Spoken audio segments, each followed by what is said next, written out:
બોટાદ જિલ્લાના ગઢડા શહેરમાં કોંગ્રેસ કાર્યાલય ખાતે મહાત્મા ગાંધીજીની જન્મ જયંતિ નિમિત્તે કોંગ્રેસના કાર્યકરોએ મહાત્મા ગાંધીની પ્રતિમાને પુષ્પાંજલિ અર્પણ કરી હતી। 2 ઓક્ટોબર રાષ્ટ્રપિતા મહાત્મા ગાંધીજીની જન્મ જયંતિ હોવાથી દેશમાં સ્વચ્છતા અભિયાન સહિતના કાર્યક્રમો યોજીને ગાંધી જયંતિની ઉજવણી કરવામાં આવી રહી છે।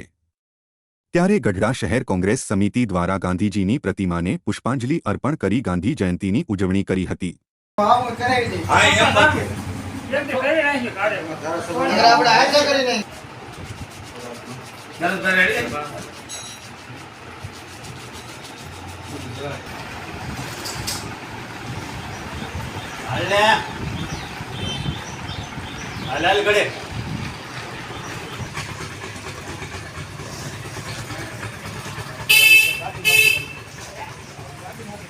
આજરોજ ગઢડા શહેર કોંગ્રેસ સમિતિના આગેવાનો અને કાર્યકર્તાઓ સાથે મળી અને ગાંધી જયંતિ નિમિત્તે ગાંધી બાપુને પુષ્પાંજલિ અર્પણ કરેલ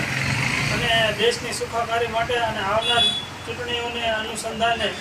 સૌ પ્રાર્થના કરેલ કે જેમ ગાંધી બાપુ જેમ અહિંસાનો માર્ગ અપનાવી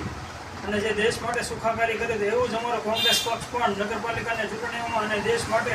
સુખાકારી માટે લડતા રહે। તો પ્રશ્નો કેટલા થઈ કઈ નક્કી જ નથી થઈ કેવું, પણ તેમ છતાં આગામી દિવસોમાં નવરાત્રિ કાલથી ચાલુ થાય, બહેનો દીકરીઓને રાસ કરવા માટે બધે જવાનું હોય અને શહેરના તમામ રસ્તા આપણે સમજીએ કે યુદ્ધના ધોરણે તાત્કાલિક રસ્તાઓ ન થઈ જાય, પણ જે ખાડા છે એ એક રાતમાં બુરો હોય તંત્ર જાગે અને તંત્રને આ અંગે વારંવાર રજૂઆત પણ કરવામાં આવેલ છે, પણ ઓલા ટ્રેક્ટરના ફેરા નાખી દેશે તો એ વરસાદમાં તણાઈ જાય અને એ હાલે પણ લઈ જીન્ના નાકેથી પુલ સુધી શહેરની અંદર મેં તો અહીંયા આપણે જીન્ના નાકેથી બસ સ્ટેન્ડ રોડ ઉપર જોવો તમે હાલની પરિસ્થિતિ કેવી છે અને લોખંડના હરિયા દેખાઈ ગયા, પણ તોય આ નિર્ભર તંત્રને એમ નથી થતું કે ભાઈ આમાં કાંઈ તાત્કાલિક યુદ્ધના ધોરણે આ કામ કરવું